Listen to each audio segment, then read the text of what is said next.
Hi, I'm Tyson Lautenschlager here at the newsroom at Humber's North Campus. It's Wednesday, April 11th. Here's what's making news. Tensions escalating between Russia and the U.S. after President Donald Trump issued a strict warning to Russia this morning via Twitter, telling them to get ready for a missile strike against Syria. Trump said in a tweet this morning, quote, "Russia vows to shoot down any and all missiles fired at Syria. Get ready, Russia, because they will be coming, nice and new and smart. You shouldn't be partners with a gas-killing animal who kills his people and enjoys it." He went on to say our relationship with Russia is worse now than it has ever been, and that includes the Cold War. There's no reason for this. Russia needs us to help with their economy, something that would be very easy to do, and we need all nations to work together to stop the arms race.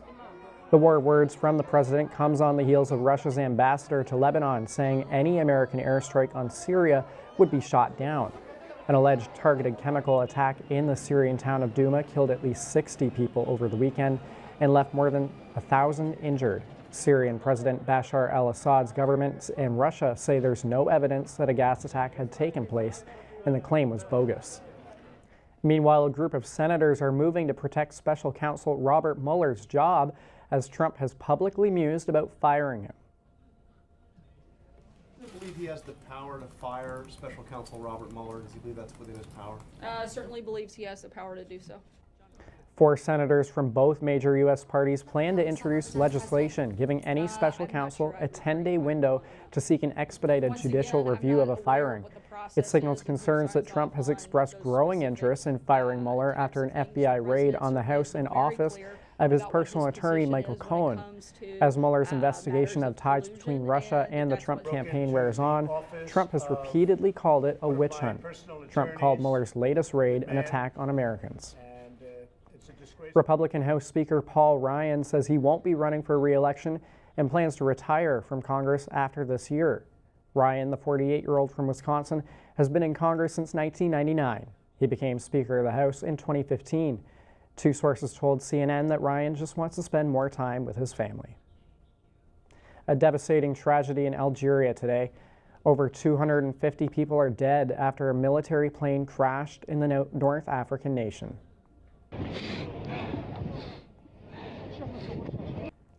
The Defense Ministry for Algeria reported the aircraft launched from Boufarique before crashing near the country's capital, Algiers. Among the fatalities were military service people, their families, and 10 crew members. The victims also included 26 members of the Polisario Front who want independence from Morocco for Western Sahara, which Algeria is supporting. The cause of the crash is still unknown, and the country has declared 3 days of national mourning. A little closer to home, the Black Community Provincial Leaders Debate is scheduled for tonight ahead of the Ontario elections.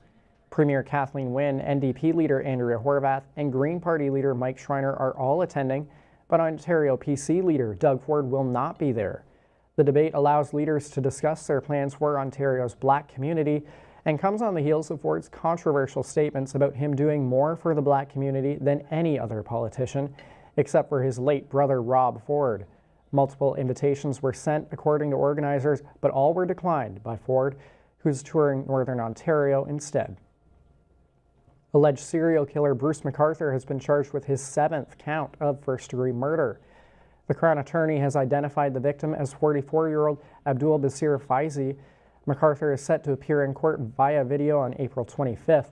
Toronto Police are set to release more information later today, and we'll have that for you tomorrow. Facebook CEO Mark Zuckerberg will be at the Capitol Hill for day 2 of testimonies following the Cambridge Analytica data breach. Quite a story, right? Dorm room to the global behemoth that you guys are, only in America. Would you agree with that?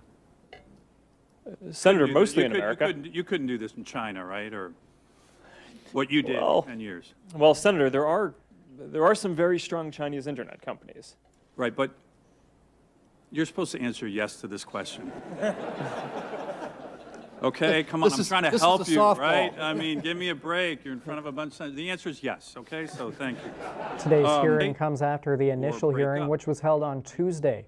For nearly a month, the company has been in hot water with the public due to a massive data breach responsible for revealing users' private information. The 5-hour question period was less than enthusiastic, with many softball questions being asked. The favor turned in tide for Zuckerberg early on, with many senators asking questions along the lines of, one of the key issues here is Facebook too powerful? Are you too powerful? Do you think you're too powerful? Zuckerberg was easily able to answer these questions, although the controversy has brought bad publicity for the company. The stock value has rebounded and was up 4.5% for the day, the biggest gain in 2 years.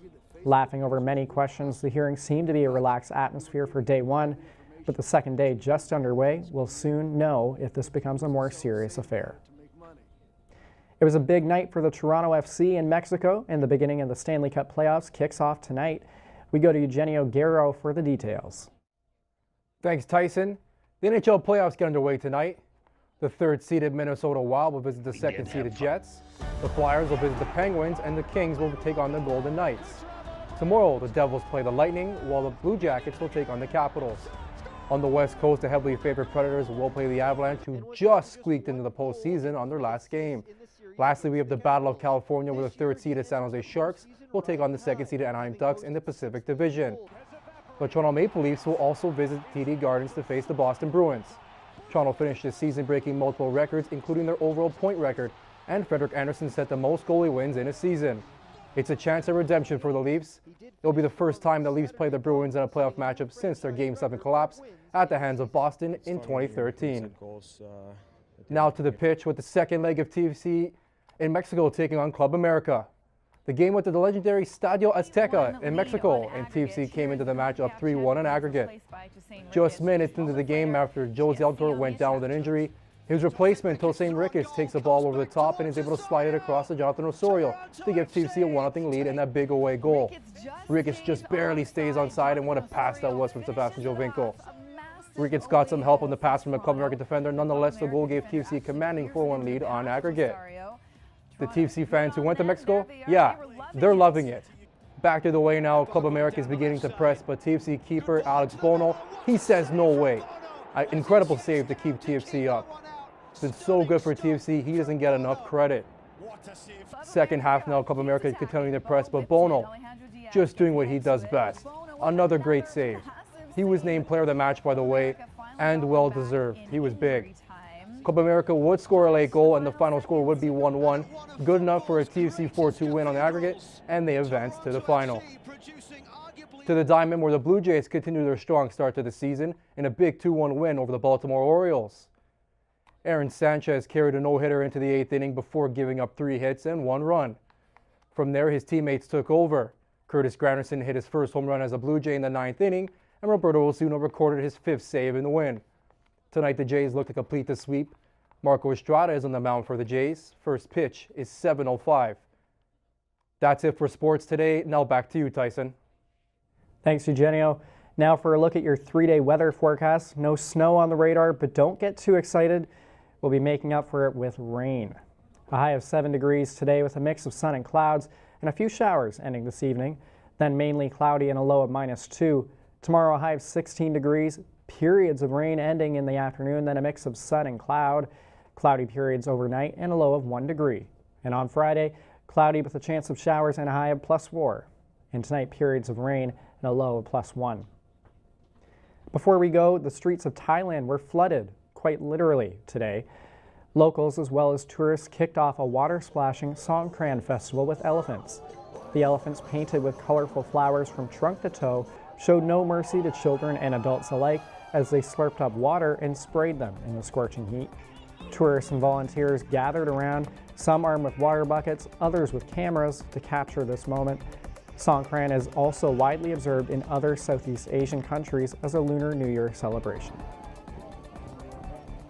That's all for today. Remember, you can head to humbernews.ca anytime for all the day's news and much more.